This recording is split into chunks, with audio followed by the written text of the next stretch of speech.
My name is Janie Bube. I am the new Exhibition and Program Manager at the Center on Contemporary Art. Thank you for taking time on a Wednesday evening to celebrate the wonderful works of Tom McIntire, Susan Christensen, Karen Johansen, and Judy Chia Hui Hsu. Thank you, artists, for sharing your process and work with us. And a big thank you to the Gary Manuel Salon and studio and staff who have been a partner and make this program possible. Tonight's event is in support of the CoCA ShowWalls program, a program that was first piloted in 2021 and partners with businesses to continue its innovative showcasing of individual CoCA member artists' work. Currently, this program is partnered with the Gary Manuel Salon and Studio, whose Pioneer Square and Westlake locations provide a professional business space and beautiful setting for visual arts. Artworks are showcased in 1 or 2 month shows, available for viewing during the salon's working business hours and for sale directly through the artist, as they keep 100% of the commission. Here's a quote. "The CoCA ShowWalls creates an experience for art lovers interested in what is happening in contemporary art beyond the gallery walls, and helps us to remember that art should be everywhere." There will be Q&A portion at the end of the artist's presentation. Please hold your questions till the end, but feel free to post them in the chat at any time. We bring to you a walkthrough video of the show. We want to thank Matt Burke and his company, Vestigial Productions, for pulling it together.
right, that was wonderful. Not quite as wonderful as being in the gallery or the space at the salon, but really nice.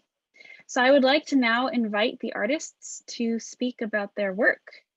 We have an order, and when your name pops up on the slide, feel free to start talking. Hello, I'm Susan Christensen. I work in watercolor and ink on paper. My work is pretty small, usually working between 8 by 6 and 12 by 9. My process is driven by the materials. I put ink and watercolor down on my paper, and as it begins to dry, I manipulate it and eventually start to see images come through, faces, and as you can see here, some ladders, which is a symbol that I use for consciousness, and little animal faces. This particular painting is part of a series of a show that I had called Imaginary Friends. And the images of a memory of playing out in the neighborhood when I was growing up in the 60s in Denver, Colorado. And the game at that time that we loved to play was Cowboys and Indians, as probably politically incorrect in this day and age, but back then it was really a lot of fun. I was the oldest girl in the neighborhood, and there was one kid, a guy, who was my nemesis. And, and my little brother and the little kids and I would kind of battle against this other gang in our neighborhood. And it was a lot of fun. I work out of my studio, which is my house in Bellevue. I used to live in Seattle. I show my work at Lynn Hansen Gallery and other walls about town. And thanks, CoCA, for this opportunity to show my work and to be out there in Pioneer Square again. And I appreciate everyone showing up tonight. It's a good opportunity. Thank you.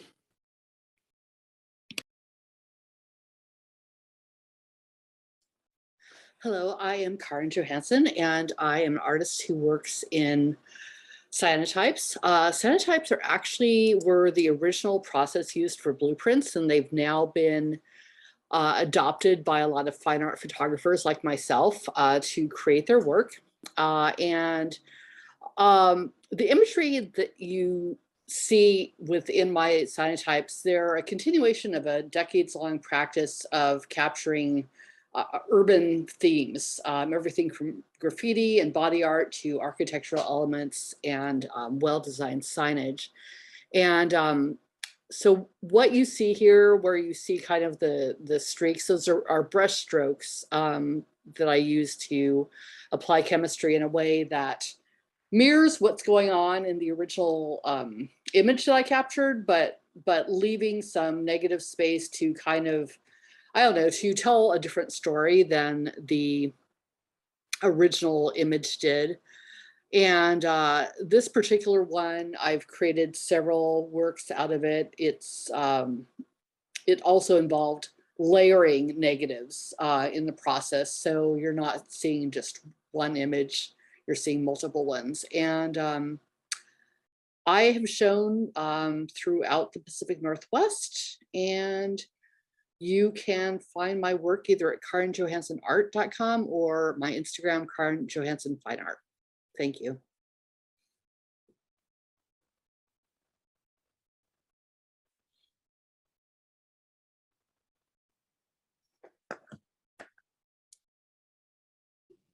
There, that's better. Now, can you hear me? Great. I'm Tom McIntire. I'm an artist, and I'm also a filmmaker and a writer. And the Beach series actually is part of a longer term response to the pandemic and the lockdown and just the disruption of our lives. And so this is an early piece of the Beach series, and the number 22 is behind me. So I'm still working on this. And this evolved out of something that I called Cabin Fever Dreams. And it was dealing with the fact that I was in the house and taking photos of like what I saw outside my window. And I took those things and combined them. There were a couple of pieces in the show also with some of the smaller pieces. But this one in particular, it came about because there was that little window where people were starting to travel, and people I know were going to Hawaii or California, that kind of thing. And I grew up on an island, and the beach for me was always a refuge, and it was feeling more like an oppressive kind of thing. So I tried to inject some humor into it, but there's also, like in this case, this is a rogue wave that I found on Instagram images. And I worked it into the painting to give it some drama. And I tend to work in an intuitive way. And it kind of comes from my writing also, where I'll take a piece of something and I don't know what I'm going to do with it, but I'll write a scene and put it aside. And with these, I'll have an idea of what the shapes are, but then the characters emerge from there. So if you look at the full series, you'll see that there are recurring characters who actually spoke to me and felt like they needed more attention. I work on either birch panel, which is a sustainable wood piece, or clayboard, which I highly recommend if you love a smooth surface to work on. It's actually a smooth, like porcelain on it that's cradled in wood. And I also work in the slow drying acrylics. I was trained as a painter with oils and can't really do the chemicals anymore. So I've started using these, and you can really work with it for quite a while before it starts to harden up. So, and you can see my work on saatchi.com and /Tom McIntire. I have this full series and the Cabin Fever Dream series there as well.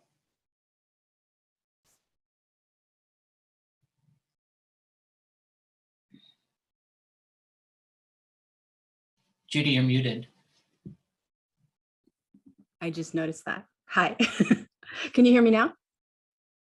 Great. Hi, I'm Judy, and this show was made possible by CoCA. I wanted to thank Alexis and Janie and Judith and everyone at CoCA, as well as the sponsors and the videographers. And a big thank you to Gary Manuel also. This painting is called Flow. It's painted with acrylic on wood panel, and I also paint on canvas and paper with acrylic. I use for this painting and for most of my paintings, I use open acrylic, which is what Tom was just talking about. And it is a slow drying acrylic, and it allows me to make the gradations that you see. I travel a lot. It was first my dad's passion, and now I'm a world traveler too. I've seen landscapes, wilderness, and wildlife on every continent but Antarctica. I'm moved by nature and want my art and its dramatic colors and bold forms to bring beauty, joy, and even a sense of awe to my viewers. I was inspired by an Icelandic river delta for this piece. Its curves were strong, and I could feel the movement of the rushing glacial river as I looked at the photo. I wanted to capture this gorgeous force of nature. So I took the bird's eye view landscape and extracted the most basic shapes from it to create my composition. To make the painting even more striking, I chose vibrant colors as unlike the white and light blue of the actual river as possible, and gradated them, making marks from light to dark within each of the forms. Then I set most of the shapes within a really dark purple background. So it may look black or brown, but it's actually purple. And for artists, it's dioxazine purple. This painting was part of the inspiration for my first temporary public art installation in Edmonds this summer. And I also just got on the Washington State Public Artist roster. Flow is from my most recent body of work, which also includes paintings based on found aerial photographs of Brazilian dune lagoons. You can also see my work at Gary Manuel Westlake, also organized by CoCA, that runs through the end of February. You can reach me at www.judy-hsu.com or on Instagram at Judy Chia Hui Hsu. Thank you. Thank you, artists. We now open the floor to questions. Okay, Maddie, do you want to ask your question? Yeah, I have a question. This one is for Judy. Such a big inspiration is your travel, and I was wondering how you stay creatively motivated, you know, not being able to travel during the pandemic. What have you done to keep making art? Well, I think that what's really cool right now is the series that I'm working on that's with the Icelandic glacial rivers and the Brazilian dune lagoons are both based on found imagery. So they're aerial photographs that I've found on the internet or on Instagram. And that kind of keeps me going right now. And it's really fun to see what is out there and what different permutations of the same things are out there. So now I'm looking at deserts and other forms and shapes and thinking about how I might integrate that into my art as well.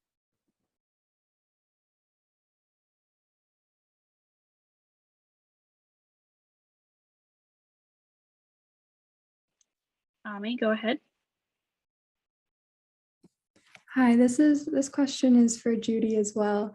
I was wondering if when you go to see these places and your travels, what specifically really inspires you about a certain area or an animal or plant that kind of like triggers you to think like, wow, I want to make art about this. Like, is there some sort of like light or specific thing that you really think about? So I love going to Africa because I love animals, and I almost feel bad because I feel like I should be going for people or culture or something like that. But I usually like to go for the animals, and I love taking pictures of the animals, and I wish I could be there like longer than they usually do these game drives after like right before sun rises and right before sun sets. And those times, actually, the sun is very dramatic and the colors are really wonderful. And then I also do this thing where I come home and look at these things and say, okay, well, what should I do? What do I like? And I think that I really am attracted to things that are very bold and very graphic. Artists, if you have questions for each other, also feel free to ask or comment. Go, Judy. This is a question for Karen. How do you what inspires you? And I think that, I don't know, do you on your website show the original photos that you took of what then becomes the cyanotype? Myself. I actually have not done that. It's something that I have considered. I actually broached that topic in a portfolio review this weekend, and the reviewer actually didn't find the idea that appealing, but I don't know. I may play with that just so people sort of get a better idea, because there is a fairly drastic transformation by the time that I capture something in full color. That usually, kind of like yourself, I'm drawn to really graphic themes, and so things that just have really bold lines and whatnot. But when I capture them, the majority of them are in bright colors, and then they're transformed into a black and white negative, and then retransformed into monochrome. So yeah. I would love to see that, like on an Instagram post or a story, so it can disappear. Okay, yeah, I may have to play with that. So thanks. Sure.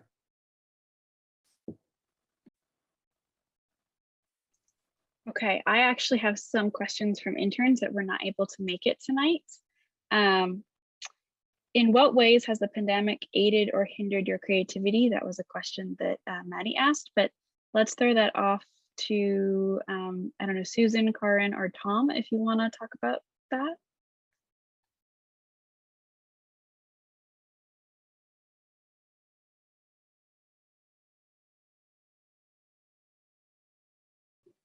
I can talk about that because it relates directly to the pieces I submitted.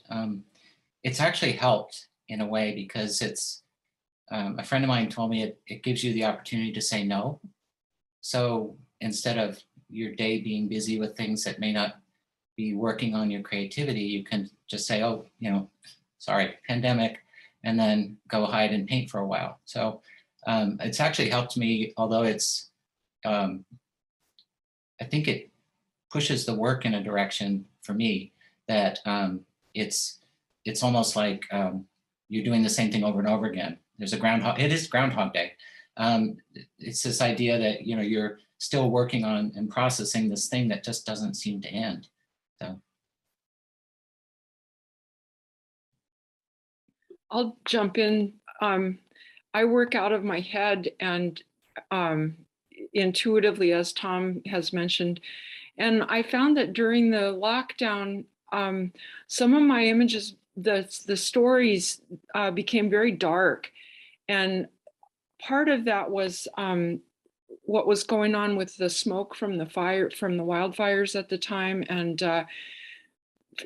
feeling a lot of empathy for the people who were burning out and the animals that were involved. And so I would get to a point in a painting where it wasn't working out, and I got my India ink and just dropped black into the pieces, and then I was able to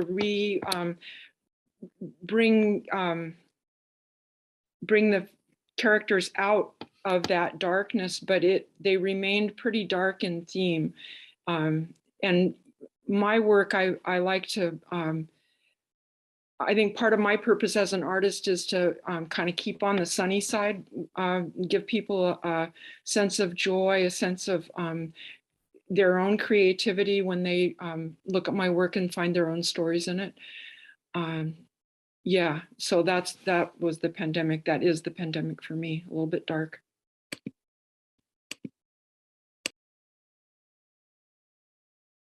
Karen, do you want to address that, or?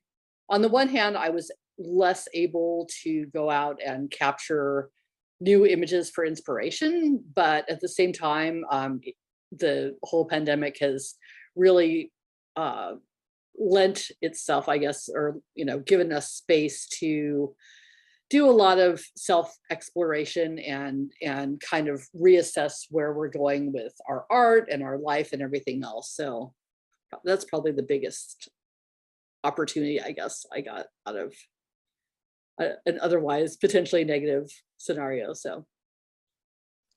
Okay, thank you all. Maddie, you've had your hand raised for a while, so why don't you jump in? Okay, I guess kind of piggybacking off this last topic, this can go to anyone, but do you think the pandemic will have any lasting effect on future work, or do you think in different situations the mood will change or your inspiration will change?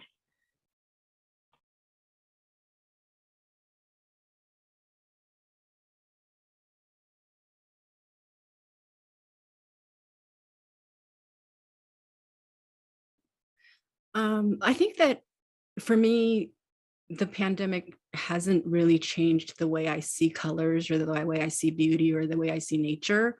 So I feel very hopeful, and it's actually in general been very productive for me, and I've been doing well during it. The only things are, if we could have had an opening reception in person, and if we could have more people go to the solo show than just me and one other friend, those things would be really nice as well.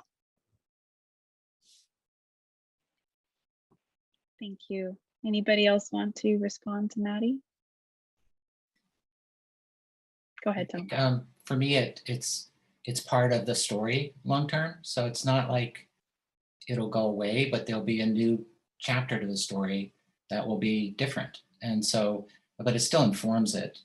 I have work that's, this isn't my first pandemic, with the AIDS epidemic that has had a influence on my writing and on my painting as well, and it always will. And so I think it's just moving on to the next thing, and hopefully that's a more positive situation. That's a good analysis, Tom. I concur with that. It all plays into the next body of work. Thank you. So in the chat from Isabel, what are some recent unexpected inspirational sources that you have discovered?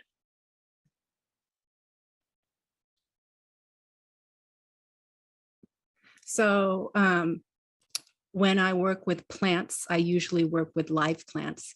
And in the past, I've worked with eucalyptus leaves, which come in long and then round and tiny.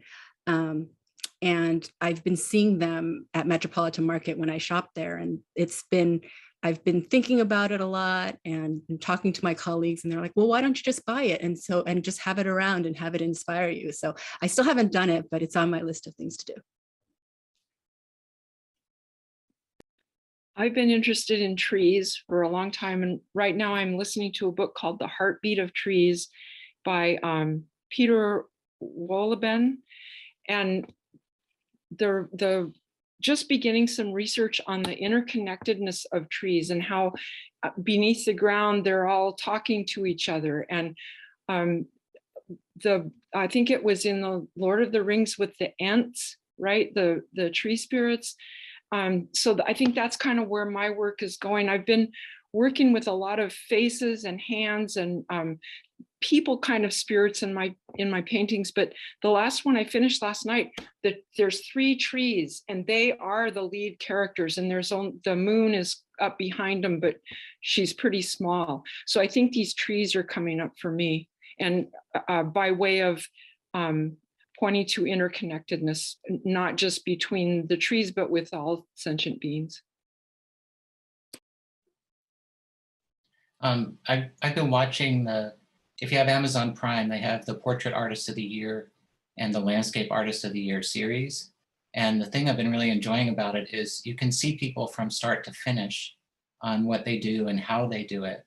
And so it's actually inspired me to try different ways of using things. Like I got out my old oil paint brushes and started using them with the acrylic paints. And it's definitely a different feeling and a different way of doing things. So it's just kind of opened me up a little bit to trying things a little differently.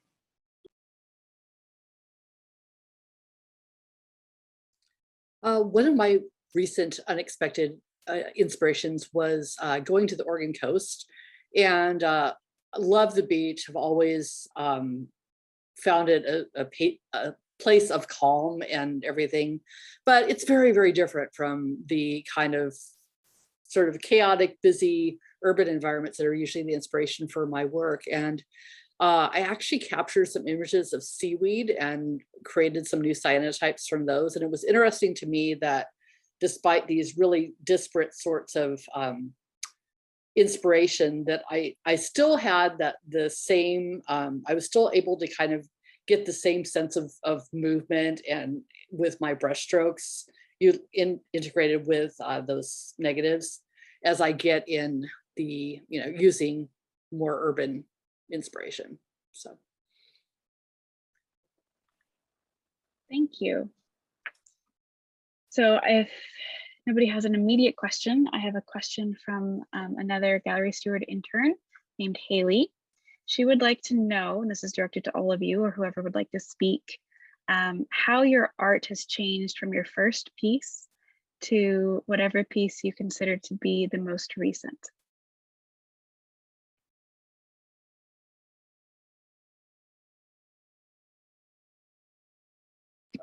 I had an experience about 10 years ago. I was helping my parents downsize, and in going through their possessions, there was a box that had a bunch of my old drawings from junior high.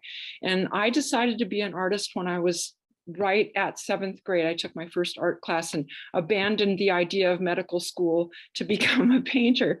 And those drawings were of girls, figures. I was going to also be a fashion designer at that time. And I've kept that theme of the figure throughout my whole art making life. And it's just interesting to, of course, my processes are different, and I've gotten skills now that I never had as a young artist, but the themes seem to be pretty long-standing.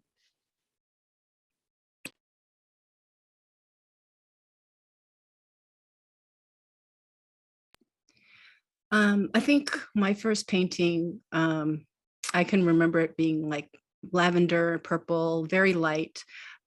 It was a painting of a sunflower, and I had taken pictures of sunflowers, and I was using tracing paper to try to make it bigger. And it actually did have little white lines in between, kind of like I have white lines now. But I applied the paint a lot thicker. I used the tape for the white lines. I do gradations, which I didn't do. I'm painting on wood panels, and for the temporary art installation, I painted on boards, wood with exterior house paint. So I think that there's been some evolution, but other things stay the same, like the flowers that I use. I still use flowers.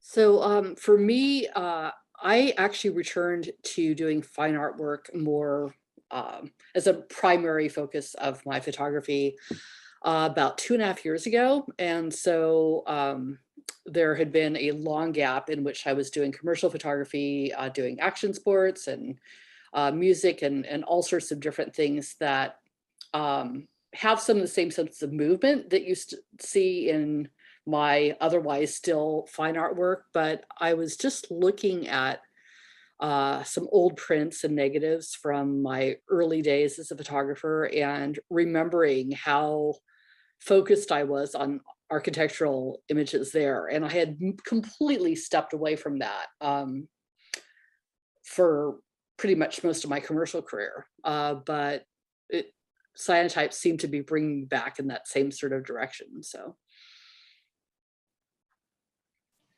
I was going to say that when I was thinking back to what would be considered my first painting, that's a long time ago.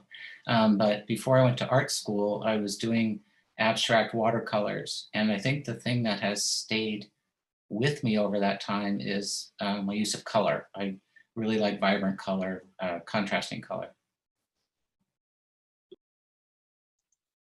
Wonderful. That's a fun look back to see where you were and where you've come. Are there any other questions from the audience?